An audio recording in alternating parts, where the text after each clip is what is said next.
Hello guys, আসসালামু আলাইকুম। আজকে আমরা চলে যাব আরিয়াল বিলে, তাও আবার নৌকা নিয়ে। আমাদের বাসা থেকে আরিয়াল বিলে যাওয়ার জন্য 2 মিনিট সময় লাগে।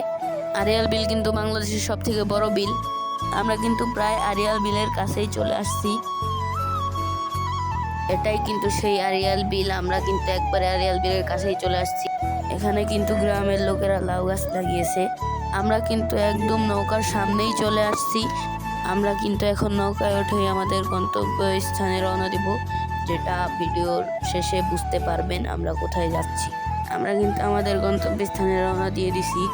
এখানে কিন্তু কিছু মানুষ বাড়ি করছে, যদিও পানি বাড়লে বন্যার পানিতে তাদের বাড়িঘর সব ডুবে যায়। আমরা কিন্তু এখন চলে যাব এই জঙ্গল থেকে সুন্দর একটি জায়গায়।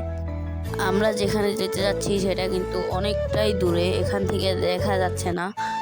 ততক্ষণ আপনারা আমাদের সাথেই থাকুন, ভিডিওটি স্কিপ না করে। আমাদের নৌকার বৈঠা চালাতে কিন্তু অনেকটাই কষ্ট হইতেছিল একটা ব্লগ বানানোর জন্য। যাই হোক, আজকের আকাশের ভিউটা কিন্তু প্রতিদিনের থেকে খুবই বেশি সুন্দর। আমি কিন্তু এই পদ্ম ফুলটি ওঠানোর জন্য চেষ্টা করতেছিলাম। দেখুন এই পদ্ম ফুলটি কতটা সুন্দর। এখানে কিন্তু আরো পদ্ম ফুল ছিল, যেগুলা ব্যবসায়ীরা তুলে নিয়ে যায় এবং বিক্রি করে ফেলে। আমরা কিন্তু প্রায় আমাদের গন্তব্যস্থানে চলে এসেছি।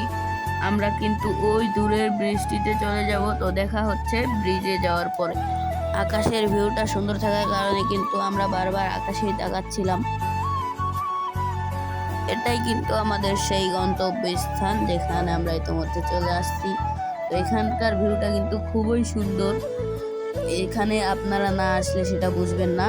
এটা দোহার-নবাবগঞ্জের আরিয়াল বিল, ভাইরাল ব্রিজ। দেখতেই পাচ্ছেন কিছু ব্যবসায়ীরা কিন্তু পদ্ম ফুলগুলো তুলে নিয়ে যাচ্ছে বিক্রি করার জন্য। এখানে কিন্তু আমার এক বন্ধু ব্রিজ থেকে পানিতে লাফ দিচ্ছে। এখানে কিন্তু দুপুরের সময় অনেক মানুষ এসে গোসল করে, অনেক দূর দূরান্ত থেকে তারা আসে শুধুমাত্র হাওরের ফিল নিতে।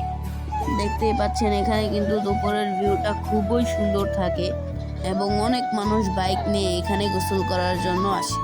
আমরা কিন্তু কিছুক্ষণ পর বাসায় চলে যাব। ততক্ষণ পর্যন্ত আপনারা এই ব্রিজের কিছু ভিউ এনজয় করেন। অভিমানী ফুলগুলো জানবি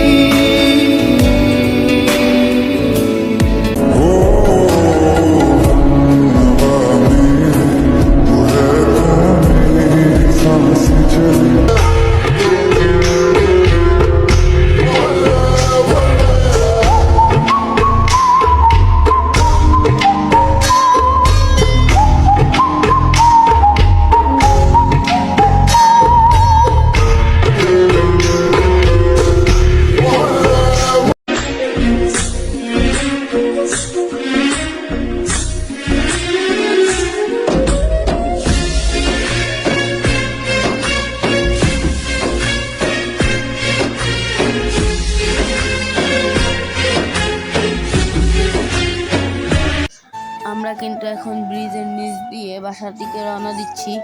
আমাদের এই একটা ব্লগ বানানোর জন্য কিন্তু খুবই কষ্ট করতে হয়েছে, বিশেষ করে যে নৌকাটা চালিয়েছে তার। এখন কিন্তু দ্রুত বাসায় যাওয়ার জন্য 2 জন মিলে বৈঠা চালানো শুরু করে দিয়েছে। এখন কিন্তু সূর্যটা ডুবে গেছে, আর কিছুক্ষণ পরে মাগরিবের আজান দিয়ে দিবে। তো কেমন লাগলো আমাদের আজকের ব্লগটি কমেন্টে বলে যাবেন এবং লাইক সাবস্ক্রাইব করে আমাদের পাশে থাকবেন। এটা কিন্তু আমাদের আজকের প্রথম ব্লগ। আপনারা সাপোর্ট করলে ইনশাল্লাহ আমরা আরো ব্লগ দিব। তো সবাই ভালো থাকবেন। আসসালামু আলাইকুম।